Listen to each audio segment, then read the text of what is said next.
ఇటు రిజర్వేషన్లు వర్గీకరించి రాజ్యాంగ విరుద్ధంగా దళితుల ఐక్యతకు భంగం కలిగించరాదని మాల మహానాడు పోరాటం ప్రారంభించింది. దివంగత నేత పివి రావు నాయకత్వంలో పలుమార్లు రాష్ట్ర రాజధానిలో కొంతమంది మాలలు ధర్నాలు ప్రదర్శనలు చేశారు.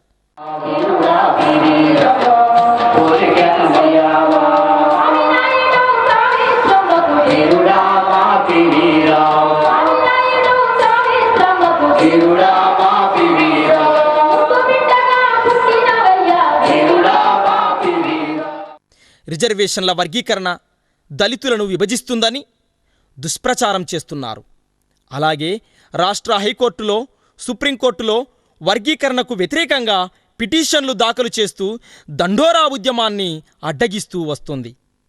అయితే దళితుల ఐక్యతే తమ నినాదమంటున్న మాల మహానాడు వాదన ఇలా: ఈరోజు బాబాసాహెబ్ ఇచ్చినటువంటి రాజ్యాంగ హక్కుల్ని కాపాడుకోవడం కోసం మాలలు దాన్ని భుజం మీద వేసుకొని పోయే క్రమంలో సుప్రీంకోర్టు ఇచ్చిన తీర్పు కరెక్ట్ అయినదని, ఆర్టికల్ 341కి ఎలాంటి సవరణ చేయాల్సిన అవసరం లేదని ఈ దేశంలో ఉన్నతమైనటువంటి పొలిటికల్ బాడీ అయినటువంటి parliamentary political affairs cabinet committee నిన్న తీసుకున్న ఒక నిర్ణయం ఈ రాష్ట్రంలో మాలలు చేస్తున్న పోరాటం న్యాయమైనదని రెండవసారి తెలవడం జరిగింది. ఈ నిర్ణయం ఏంటంటే దేశవ్యాప్తంగా దళితులు, దేశవ్యాప్తంగా ఉన్నటువంటి ఎస్టీస్ వీళ్ళందరూ బాగోగులు చూడాల్సినటువంటి ప్రభుత్వాలు 56 సంవత్సరాలుగా ఫెయిల్ అయిన తర్వాత ఈ రోజు మళ్ళా ఏళ్లలో తారతమ్యాలు ఎందుకు పెరిగాయి కాబట్టి వీటన్నిటిని దేశం మొత్తం మీద ఒక స్టడీ టీం వేసి ఆ స్టడీ టీము మైక్రో లెవెల్లో స్టడీ చేసి దాని ద్వారా ఏమైనా చేయాలంటే చేయాలి, కానీ ఈ ఏబిసిడీలు కుదరవని చెప్పడం మాల మహానాడుకి ఇది ఒక విజయంగా మాల మహానాడు భావిస్తూ ఉన్నది. రెల్లి వాళ్ళని ఏ గ్రూప్లో చేర్చిన తర్వాత మొత్తం 59 కులాల్లో అభివృద్ధిలో వెనుకబడినటువంటి వాళ్ళు, జనాభాలో చాలా తక్కువ ఉన్నటువంటి వాళ్ళు ఆది ఆంధ్ర వాళ్ళు బి కేటగిరీకి రావాలి. అంటే ఇప్పుడు ఏదైతే మాదిగా అనేటువంటి దానికి ఉన్నటువంటి సబ్ కమిటీలో వాళ్ళు రావాలి, కానీ వాళ్ళని చాలా చాకచక్యంగా డీలో పెట్టారు. అట్లా బిలో మాదిగలను పెట్టేసి, సిలో మాలలను పెట్టేసి, డీలో ఆది ఆంధ్రలను పెట్టారు. పునాదిని ఏదైతే దానికి భూమికగా చేసుకున్నారో ఆ భూమికి ఏంటంటే సామాజికంగా, ఆర్థికంగా పూర్తిగా వెనుకబడిన వాళ్ళకి ఫస్ట్ ప్రయారిటీ ఉండాలి కదా. అలాంటప్పుడు డి వాళ్ళను బిలో పెట్టాల్సిన అవసరం ఉంది. ఈ రోస్టర్ సిస్టంలో మళ్ళీ ఏ లేకుంటే అది బికి, బి లేకుంటే అది సికి, సి లేకుంటే అది డికి, డి లేకుంటే మళ్ళీ ఏలోకి రావాలి. ఇప్పుడు ప్రాంతాల వారీగా ఆంధ్రప్రదేశ్లో తెలంగాణ ప్రాంతం తీసుకున్నట్టయితే తెలంగాణ ప్రాంతంలో ముఖ్యంగా మాలలు, మాదిగలు మాత్రమే ఉన్నారు. రెల్లి వాళ్ళు కానీ ఆది ఆంధ్రాలో చాలా తక్కువ, కొన్ని ప్రాంతాల్లో లేరు.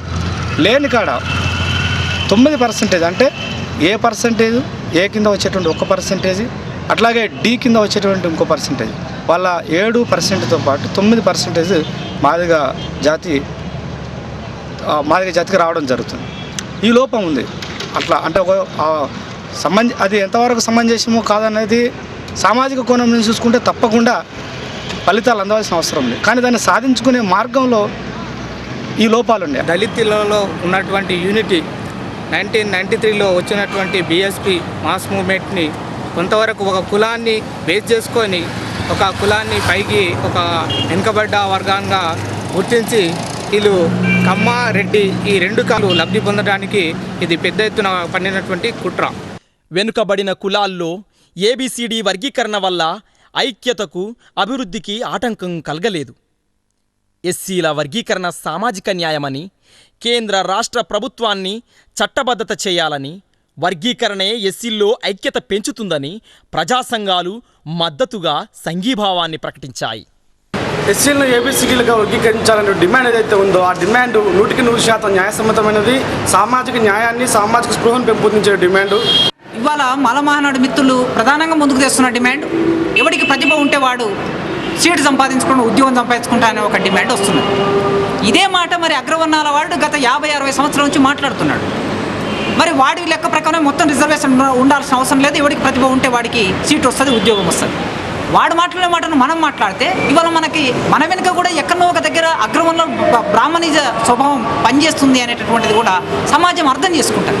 కాబట్టి ఐక్యత సాధించడము అనేటటువంటి విషయంలో వర్గీకరణ చేసుకుంటే ఐక్యత పోతుంది అనేటటువంటిది ఇది డొల్లతనం. నిజానికి అది పారిపోవటం, పలాయనం చిత్తగించడం లాంటి మాట. మనం వర్గీకరించుకుంటేనే మనలో ఉన్నటువంటి ఇవాళ ఎంతమంది డక్కలి వాళ్ళు చదువుకున్నారు, ఎంతమంది మాస్టర్ వాళ్ళు చదువుకున్నారు, ఎంతమంది యానాది వాళ్ళు చదువుకున్నారు, ఉన్న రిజర్వేషన్ అంతా మాలమాదిగలే ఉపయోగించుకుంటున్నారు. మిగతా 57 కులాలు అసలు ఆ రిజర్వేషన్ ఫలాలే అందలేదు. ఆ 57 కులాలకి ఈ రిజర్వేషన్ ఫలాలు అందాలి. దానికోసం మాదిగ దండోరా రూపంలో వస్తుందా లేకపోతే ఇంకో రూపంలో వస్తుందా అనేటటువంటిది ఇక్కడ ప్రస్తుత అంశం కాదు. మనలో కూడా వెనుకబడిన వాళ్ళు ఉన్నారు, కొంతమంది కొంచెం స్టేజెస్కి ఎదిగిన వాళ్ళు కూడా ఉన్నారు. సో అట్లాంటప్పుడు ఈ రిజర్వేషన్ అన్నది అందరికీ ఈక్వల్గా షేర్ చేసుకోలేకపోతున్నారు. సో వాళ్ళు కొంచెం వెనుకబడి ఉన్నారు కాబట్టి ఈ రిజర్వేషన్ ఈ పాలసీని కొంచెం ఏబిసిడిగా డివైడ్ చేస్తే వాళ్ళు కొంచెం ముందుకు వచ్చే ఛాన్సెస్ ఉన్నాయి. ఇప్పుడు మీరు తీసుకుంటే మాదిగ అనే కాస్ట్ తీసుకుంటే తెలంగాణ రీజియన్లో ఎక్కువ శాతం మంది మాదిగల్లే ఉన్నారు. వాళ్ళ పరిస్థితి ఈరోజు చూస్తే చాలా దారుణంగా ఉంది. అదేవిధంగా మాలలలో కూడా చూసుకుంటే కొంతమంది ఉండొచ్చు బిలో పావర్టీ లైన్కి ఇంకా రీచ్ కాలేకపోవచ్చు, కానీ చాలా పర్సంటేజ్లో చాలా తక్కువ మంది ఉన్నారు. కానీ ఈ మాదిగలు ఇట్లనే ఉండిపోతున్నారు, ఇంకా అక్కడే డప్పు కొట్టుకుంటూ ఆడనే పాటలు పాడుకుంటారు. కానీ పాపం వాళ్ళకి ఈ రిజర్వేషన్ పాలసీస్ గురించి కూడా తెలియలేకపోతుంది. సో అట్లాంటప్పుడు ఈ రిజర్వేషన్ పాలసీని ఏబిసిడీలుగా డివైడ్ చేస్తే కొంచెం వాళ్ళకి ముందుకు వచ్చే ఛాన్సెస్ ఉన్నాయి. అది అంబేద్కర్ ఈరోజు కనుక ఉంటే దానికి సపోర్ట్ చేసి ఉండేవాడేమో అనిపిస్తుంది. ఇక మీరు అనుకున్నటువంటి మాల మేధావులు కానీ మాదిగ మేధావులు కానీ వీళ్ళిద్దరే ఉండరు. ఆ మాలోడు మాది కూడా తప్ప ఆ షెడ్యూల్లో దెక్కలోడు, మాస్టోడు, బ్యాగరోడు, నీర్డోడు పాపం వాళ్ళ గురించి డిస్కషన్ లేదు, కోఆర్డినేషన్ లేదు, వాళ్ళ నుండి నాయకత్వం లేదు. వాళ్ళు ఇది మా సమస్య కూడా అనుకునేటంత బలంగా కూడా లేదు. 2 మూడోది ఏంటంటే ఈ మేధావుల సమస్య ఏదైతే ఉన్నదో వాళ్ళ సమస్యను అందరి సమస్య చేయడంలోనే సమస్య ఉంది. It's not the problem of entire untouchable problem. కాబట్టి ఏ మేధావులు మీరు అంటున్నారో వాళ్ళకే పట్టింపు లేదు వాళ్ళ సమస్య గురించి. వేరేవాడు ఎందుకు పట్టించుకోవాలి, ఎవడుకోకుండా పెట్టాలి. అండ్ రెండవది విషయం కూడా ఏంటంటే క్లాస్ పోలరైజేషన్ కూడా జరిగింది. మేధావులలో కూడా క్లాస్ పోలరైజేషన్ కూడా జరిగింది. క్లాస్ పోలరైజేషన్ ఎప్పుడైతే జరుగుతాడో వాని సమస్య గురించి వాడు కొట్లాడాడు, ఇంకోటి కొట్లాడాలి. కాబట్టి మొట్టమొదట ప్రధానమైన సమస్య ఉండేటటువంటి ఈ ఉద్యమాలలో మనం భూమి సమస్యను కూడా చేర్చి ఉంటే ప్రజలు వీళ్ళ సమస్యను పరిష్కరించేవాళ్ళు. వీళ్ళంతకి మొత్తం మాలల్ని లక్షలాది కథలు వస్తుర్రు, మాదిగలు లక్షలాది కథలు వస్తుర్రు అంటే వాళ్ళకేమొచ్చేది ఉంది, వాళ్ళకి వచ్చేది ఏముంది గ్రామాలలో. కాబట్టి మేధావులు అనేటటువంటి మనం చెప్తున్నటువంటి మేధావులకు వాళ్ళ సమస్యను వాళ్ళు పరిష్కరించుకునే క్రమం లోపలనే నిజాయితీ లేదు. ఎందుకంటే వాళ్ళు ఒక విధమైనటువంటి అవకాశవాదంలోకి వెళ్ళారు. అట్లా అని ఏదైతే ఉద్యమం ఉందో సామాజిక న్యాయంలో నేను ఇప్పుడు చెప్పినట్టు వాడు పీతిరికుంటలు ఉన్నాడు పీతిరికుంటలనే ఉండాలని నేను అనుకోను.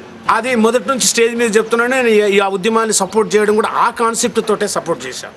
కాబట్టి వీళ్ళని కూర్చుండబెట్టి ఏదో సమస్య పరిష్కరిస్తాం అనేది చాలా కష్టం. ఏ ప్రజలనైతే వీళ్ళు ఉద్యమాలకు తీసుకొచ్చారో ఆ ప్రజల్ని చైతన్యవంతం చేసి ఆ ప్రజల నుంచి ఉద్యమాలు తీసుకొచ్చి మీ 3% మీరు కూర్చొని మాట్లాడమని తెస్తే తప్ప వాళ్ళు కూర్చోరు, మాట్లాడరని నా ఉద్దేశం. ఏబిసిడి ఉద్యమంలో అది సామాజికమైన సమస్య. నేను చెప్పినట్టు ఈ బాగా ఉండేది వాళ్ళకి ఇవ్వాల్సినవి